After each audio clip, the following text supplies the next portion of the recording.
Hello ವೀಕ್ಷಕರೇ, ಎಲ್ಲರಿಗೂ ನಮಸ್ಕಾರ. ನಮ್ಮ ಹಳ್ಳಿ ರುಚಿಯ ಸೊಬಗು ಚಾನಲ್ಗೆ ನಿಮ್ಮೆಲ್ಲರಿಗೂ ಸುಸ್ವಾಗತ. ಇವತ್ತಿನ ವಿಡಿಯೋದಲ್ಲಿ ಎಲ್ಲರಿಗೂ ಇಷ್ಟವಾಗುವಂಥ ಮಂಡಕ್ಕಿ ಚುರುಮುರಿ, ಹಾಗೆ ರೋಡ್ ಸೈಡಲ್ಲಿ ಹೇಗೆ ಮಂಡಕ್ಕಿ ಚುರುಮುರಿ ಮಾಡ್ತಾರೆ ಅದೇ ಥರ ನಾವು ಮನೆಯಲ್ಲಿ ಕೂಡ ಮಾಡ್ಕೊಬೋದು. ತುಂಬ ಕಡಿಮೆ ಸಮಯದಲ್ಲಿ ಎಲ್ಲರಿಗೂ ಇಷ್ಟವಾಗುವಂಥ ಚುರುಮುರಿನ ಹೇಗೆ ಮಾಡೋದು ಅಂತ ನೋಡ್ಕೊಂಬರೋಣ. ನೋಡಿ, ಇಲ್ಲಿ ಒಂದು ಕಡಾಯಿ ತೊಗೊಂಡಿದ್ದೀನಿ, ಹಾಗೆ ಸಣ್ಣದಾಗಿ ಕಟ್ ಮಾಡಿರೋ ಒಂದು ಈರುಳ್ಳಿ, ಹಾಗೆ ಒಂದು ದಪ್ಪವಾದ ಕ್ಯಾರೆಟ್ ತುರಿನ ಹಾಕ್ತಾಯಿದ್ದೀನಿ. ಎಲ್ಲವನ್ನು ಇವಾಗ ನಾನು ಈ ಬೌಲಿಗೆ ಹಾಕ್ಕೊತಾ ಇದ್ದೀನಿ, ಮಿಕ್ಸ್ ಮಾಡೋಕ್ಕೆ ಸರಿ ಹೋಗುತ್ತೆ ಅಂತ. ನೋಡಿ, ಒಂದು ಸಣ್ಣದ ಗಾತ್ರದ 2 ಟೊಮೊಟೊನ ಸಣ್ಣದಾಗಿ ಕಟ್ ಮಾಡ್ಕೊಂಡಿದ್ದೀನಿ. ಹಾಗೆ 1 ಅಥವಾ 2 ಹಸಿಮೆಣಸಿನಕಾಯಿನ ಸಣ್ಣದಾಗಿ ಕಟ್ ಮಾಡ್ಕೊಂಡಿದ್ದೀನಿ. ಸ್ವಲ್ಪ ಕೊತ್ತಂಬರಿ ಸೊಪ್ಪು ಹಾಕ್ತಾ ಇದ್ದೀನಿ. 1 ಚಮಚದಷ್ಟು ಚಾಟ್ ಮಸಾಲ ಪುಡಿ ಹಾಕ್ತಾ ಇದ್ದೀನಿ. ಹಾಗೆ 1 ಚಮಚದಷ್ಟು ಖಾರದ ಪುಡಿ ಹಾಕ್ತಾ ಇದ್ದೀನಿ. ಹಾಗೆ 1 ಚಿಟಿಕೆ ಅರಿಶಿನ ಪುಡಿ ಹಾಕ್ತಾ ಇದ್ದೀನಿ. ಒಂದು ನಿಂಬೆಹಣ್ಣು, ಒಂದು ಅರ್ಧ ನಿಂಬೆಹಣ್ಣನ್ನು ರಸನ ನಾನು ಹಿಂಡ್ಕೋತಾ ಇದ್ದೀನಿ. ನೋಡಿ,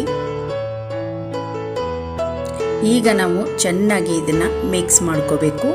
ನಾನಿಲ್ಲಿ ಉಪ್ಪು ಪೂರಿ ತಗೊಳ್ತೀನಿ, ಯಾಕಂದರೆ ಸಪ್ಪೆ ಪೂರಿ ತಗೊಳ್ತಾ ಇಲ್ಲ, ಹಾಗಾಗಿ ಉಪ್ಪು ಹಾಕೋದಿಲ್ಲ. ಉಪ್ಪು ಪೂರಿಯಲ್ಲಿ ಉಪ್ಪು ಇರೋದ್ರಿಂದ ನಾನು ಉಪ್ಪು ಹಾಕೋದಿಲ್ಲ. ನೋಡಿ, ಇಲ್ಲಿ ನಾನು ಚೆನ್ನಾಗಿ ಮಿಕ್ಸ್ ಮಾಡ್ಕೊಳ್ತಾ ಇದ್ದೀನಿ. ಬರೀ ಒಂದು ಪಟ್ನ ಕಟ್ಟಿ ಒಂದು ಕೊಡ್ತಾರೆ, 20 ರೂಪಾಯಿ 25 ರೂಪಾಯಿ ತೊಗೊಳ್ತಾರೆ. ಹಾಗೆ ಸುಲಭವಾಗಿ 1 ಕ್ಯಾರೆಟ್, 1 ಈರುಳ್ಳಿ, 1 ಟೊಮೊಟೊ ಇದ್ದರೆ ನಾವು ಸುಲಭವಾಗಿ ಮನೆಯಲ್ಲೇ ಮಾಡ್ಕೊಬೋದು ರುಚಿಕರವಾದ ಒಂದು ಪೂರಿನ, ರೋಡ್ ಸೈಡ್ ಪೂರಿನ. ನೋಡಿ, ಇಲ್ಲಿ ನಾನು ಮಿಕ್ಸ್ ಮಾಡ್ತಾ ಇದ್ದೀನಿ ಪೂರಿನ. ನಮಗೆ ಎಷ್ಟು, ನಾನಿಲ್ಲಿ ಒಂದು 2 ರಿಂದ 3 ಜನಕ್ಕೆ ಆಗುವಾಗೆ ನಾನು ಮಾಡ್ತಾಯಿದ್ದೀನಿ. ನಿಮಗೆ ಎಷ್ಟು ಬೇಕಾಗುತ್ತೋ ನೋಡಿಕೊಂಡು ನೀವು ರೆಡಿ ಮಾಡ್ಕೊಬೋದು. ಚೆನ್ನಾಗಿ ಮಿಕ್ಸ್ ಮಾಡ್ಕೋಬೇಕು. ನಾವು ಇದಕ್ಕೆ ಎಕ್ಸ್ಟ್ರಾ ಮಸಾಲ ಅಂದರೆ ಕಡಲೆ ಬೀಜ ಎಣ್ಣೆಯಲ್ಲಿ ಫ್ರೈ ಮಾಡಿ ಹಾಕ್ಬೋದು. ನಾನಿಲ್ಲಿ ಮಿಕ್ಸರ್ ಬೂಂದಿ ಮಿಕ್ಸ್ ತೊಗೊಂಡಿರೋದ್ರಿಂದ ನಾನು ಅದನ್ನೇನು ಹಾಕ್ತಾಯಿಲ್ಲ. ನೋಡಿ, ಇಲ್ಲಿ ಮಿಕ್ಸರ್ ಬೂಂದಿ ಹಾಕ್ತಾಯಿದ್ದೀನಿ. ಬೂಂದಿ ಸಣ್ಣ ಮಿಕ್ಸರ್ನ ನಾನು ಸ್ವಲ್ಪ ತೊಗೊಂಡಿದ್ದೀನಿ. ಇದು ಇಲ್ಲ ಅಂದರೆ ಕಡಲೆ ಬೀಜನ ಎಣ್ಣೆಯಲ್ಲಿ ಫ್ರೈ ಮಾಡಿ ನಾವು ಹಾಕ್ಬೋದು. ನೋಡಿ, ಚೆನ್ನಾಗಿ ಮಿಕ್ಸ್ ಮಾಡ್ಕೋತಾ ಇದ್ದೀನಿ. ಈ ಒಂದು ಪೂರಿನ ತುಂಬ ರೀತಿಯಿಂದ ಮಾಡ್ಬೋದು. ಒಗ್ಗರಣೆ ಪೂರಿ ಮತ್ತು ಪುಟಾಣಿ ಪುಡಿ ಹಾಕಿಬಿಟ್ಟು ಮಾಡ್ಬೋದು. ಈ ರೋಡ್ ಸೈಡಲ್ಲಿ ಪಟ್ನ ಹಾಕಿಬಿಟ್ಟು ಪಟ್ನದಲ್ಲಿ ಹಾಕಿ ಕೊಡ್ತಾರೆ, 20 ರೂಪಾಯಿ ಒಂದು ಪಟ್ನ ಅಂತ ಹೇಳಿ.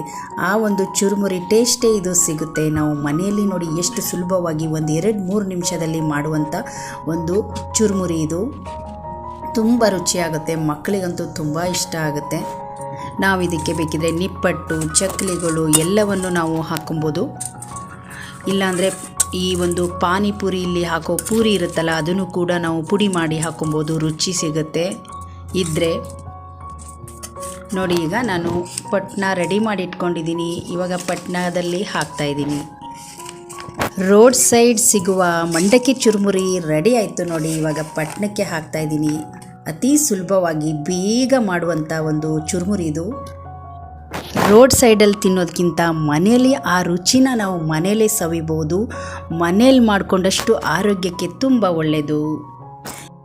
ನೋಡಿದ್ರಲ್ಲ ಸ್ನೇಹಿತರೆ, ನಮ್ಮ ಮಂಡಕ್ಕಿ ಚುರುಮುರಿ ನಿಮಗೆ ಇಷ್ಟ ಆದರೆ ಪ್ಲೀಸ್ ಒಂದು ಲೈಕ್ ಮಾಡಿ, ಶೇರ್ ಮಾಡಿ. ಹಾಗೆ ಯಾರೆಲ್ಲ ನಮ್ಮ ಹಳ್ಳಿ ರುಚಿಯ ಸೊಬಗು ಚಾನಲನ್ನು ಸಬ್ಸ್ಕ್ರೈಬ್ ಮಾಡ್ಕೊಂಡಿಲ್ವೋ ಪ್ಲೀಸ್ ಸಬ್ಸ್ಕ್ರೈಬ್ ಮಾಡ್ಕೊಂಡು ನೋಡಿ. ಮತ್ತೆ ನಾಳಿನ ಇನ್ನೊಂದು ರೆಸಿಪಿಯೊಂದಿಗೆ ಸಿಗೋಣ. ಅಲ್ಲಿವರೆಗೂ ಧನ್ಯವಾದಗಳು.